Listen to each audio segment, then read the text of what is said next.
Bismillahirrahmanirrahim. Assalamualaikum warahmatullahi wabarakatuh. Bismillah, alhamdulillah, wassalatu wassalamu ala habibillah, Sayyidina Muhammad ibn Abdillah wa ala alihi wa sahbihi wa mawalah. Allahumma rabbi syrah lana sudurana wa yassir lana umurana wahlul 'uqdatam min alsinatina yafqahu aqwalana. Allahumma fakkihna fid din wa 'allimna at-ta'wil. Allahumma alhimna marashida umurina wa a'idna min syururi anfusina birahmatika ya rabbal alamin walhamdulillahi rabbil alamin. Alhamdulillah, summa alhamdulillah. Apa khabar sahabat-sahabat semua? Selamat petang. Kita bertemu dalam pertemuan program Hamba Ilahi, dan pada hari ini kita nak sambung daripada tempat-tempat yang berada di sekitar Mina. Ahlan Galik Spirit, Zabariyah Muhammad Yusof, Nurazia Mukhtar, Ummi Zaihadi, Aminah Hitam, Nurul Hidayat, Nuri Musa, Tuan Nur Rahim Sharif, kemudian Galik Spirit, dan juga Kamiza Muhammad Amil, Azima, Wan Nasrah, Wan Ismail, dan juga semua sahabat-sahabat yang lain. Syukur Alhamdulillah, Allah Subhanahu Wa Ta'ala pertemukan kita walaupun sekadar melalui platform Facebook dan juga YouTube. Namun moga-moga akan menjadi asbab ukhuwah kita berkekalan hingga ke syurga insya-Allah. Lalu kata penulis buku, semalam kita telah berkongsi tentang Mina dan juga bagaimana dibina kemah-kemah di Mina untuk digunakan pada hari-hari daripada musim-musim haji. Hari ini penulis buku nak menyebutkan tentang salah satu tempat yang berada di Mina, iaitu dikenali sebagai Masjidul Khaif. Lalu hari ini saya minta maaf tak sempat untuk dapatkan gambar-gambar. Lalu kita akan sekadar berkongsi, nanti sahabat-sahabat boleh sama ada carikan gambar dia melalui Google dan sebagainya, ataupun kepada yang pernah pergi pasti boleh dapat membayangkan dia. Lalu kata penulis buku Masjid Al-Khaif, Kha Ya Fa Al-Khaif. Kata penulis buku, masjid ini terletak di kaki gunung di sebelah selatan Mina. Pada sebelah selatan Mina berhampiran dengan bukit terletaklah Masjidul Khaif. Ianya terletak berhampiran dengan Jamrah As-Sughra, jamrah yang kecil. Lalu di sinilah terletaknya Masjidul Khaif. Dan Nabi, apakah sebab kenapa dibina dengan besar Masjidul Khaif? Apakah peristiwa sejarah Masjidul Khaif? Kata penulis buku, ianya tempat di mana Nabi SAW pernah solat di dalamnya, dan ada juga meriwayat mengatakan tempat para Nabi sebelum baginda Nabi SAW solat di kawasan itu. Maka dikenali tempat itu sebagai Masjidul Khaif, tempat Nabi SAW solat. Apakah dalil yang mana Nabi SAW pernah solat di Masjidil Khaif? Maka dalilnya dibawakan riwayat daripada riwayat At-Tirmizi, riwayat yang ke-219 daripada Yazid bin Al-Aswad, bahawa beliau berkata, saya telah melakukan haji bersama baginda Nabi sallallahu alaihi wasallam, dan saya solat subuh bersama baginda di Masjidil Khaif. Cuma zaman dahulu Masjidil Khaif tidaklah seluas seperti mana pada zaman ini. Maka daripada riwayat yang ada dalam Tirmizi ini menjadi dalil yang Nabi SAW pernah salat di kawasan ini. Sedangkan riwayat daripada Abdurrahman bin Mu'az mengatakan bahawa Nabi SAW pernah berkhutbah di Mina, kemudian menyuruh kaum muhajirin pergi ke masjid. Lalu mereka pun datang ke masjid daripada arah depan. Baginda menyuruh kaum Ansar untuk pergi ke masjid. Maka mereka datang ke Masjidil Khaif ini daripada arah belakang. Setelah itu, berdatanganlah manusia-manusia yang lain. Lalu ini ada dalam riwayat Sunan Abi Daud pada riwayat yang ke-1957. Lalu ada riwayat daripada Yazid bin Aswad, yang mana itu riwayat Tirmizi. Ada riwayat yang Nabi perintahkan Muhajirin dan Ansar untuk berkumpul dan salat di Masjidil Khaif selepas daripada Nabi berkhutbah, dan itu berada pada Sunan Abi Daud. Kerana kalau kita baca dalam Hajjatul Wada' haji Nabi SAW, Nabi SAW bukan sekadar berkhutbah pada hari Arafah, namun hampir setiap hari baginda Nabi SAW ada menyampaikan khutbah. Kalaulah kita lihat daripada riwayat-riwayat mengenai tentang Hajjatul Wada' baginda Nabi SAW.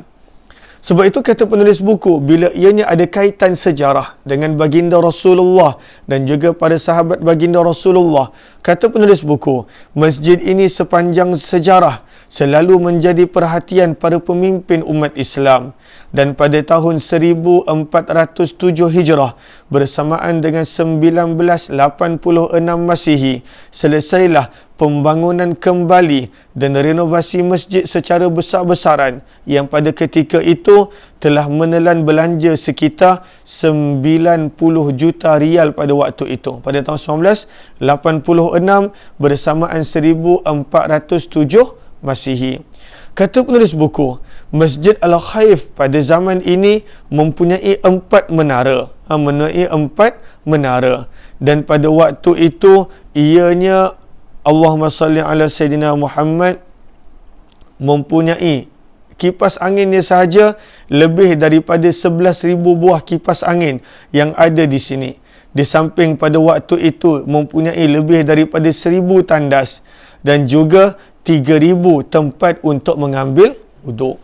Lalu ini adalah Masjidil Khaif pada zaman kita yang telah dibuat renovasi secara besar-besaran pada tahun 1986, dan ini adalah sejarah Masjidil Khaif yang kita baca sebentar tadi. Nabi SAW pernah solat di sini melalui riwayat Yazid bin Aswad, dan juga pada waktu itu Nabi perintahkan para sahabat untuk solat di sini. Ini adalah salah satu kawasan yang berada di Mina. Antara sejarah dan juga kawasan bersejarah yang lain yang berada di Mina, kata penulis buku, Ghar Mursalat, ataupun Ghar itu terjemahannya Mursalat, Gua Mursalat. Mursalat ini sebenarnya merujuk kepada surah yang terakhir daripada juz yang ke-29, iaitu surah Wal Mursalati Urfa. Lalu kenapakah dipanggil gua ini sebagai Gua Mursalat? Kata penulis buku, dinamakan dengan Gua Mursalat ataupun dalam bahasa Arab Ghar Mursalat. Ghar adalah gua, sama macam Ghar Hira, ghain alif ra, Ghar. Kerana surah Al-Mursalat diturunkan kepada baginda Nabi SAW di dalam gua tersebut. Apakah dalilnya? Dalilnya adalah riwayat Sahih Al-Bukhari. Riwayat Allahumma salli ala Sayyidina Muhammad yang diriwayatkan daripada Abdullah radhiyallahu ta'ala anhu. Riwayat Sahih Bukhari, riwayat yang ke-1830. Riwayat yang ke-1830 daripada riwayat Sahih Bukhari. Maka daripada Abdullah radhiyallahu ta'ala anhu, beliau berkata, ketika mana kami berada bersama dengan Nabi SAW di dalam sebuah gua di Mina. Lalu gua itu terletak di Mina.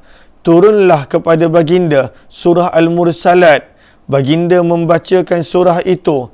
Lalu aku mengambilnya, iaitu membaca kembali daripada orang yang berada bersama dengan baginda Nabi. Maka ini adalah tentang turunnya ayat di salah satu gua berhampiran dengan Mina, dan gua tersebut dikenali sebagai Gua Al-Mursalat. Di manakah terletak Gua Al-Mursalat? Menurut salah seorang ulama sirah Al-Fasi yang meninggal dunia pada tahun 832 Hijrah, Gua Al-Mursalat adalah sebuah gua yang terkenal di Mina. Gua yang pada waktu itu menghadap ke arah selatan, iaitu menghadap ke arah Yaman. Dan di manakah gua ini? Kata Al-Fasi, gua ini terletak di belakang Masjid Al-Khaif. Lalu ini adalah Gua Al-Mursalat yang terletak berhampiran dengan Masjid Al-Khaif yang kita dah baca sebentar tadi. Lalu ini menurut pandangan Al-Fasi.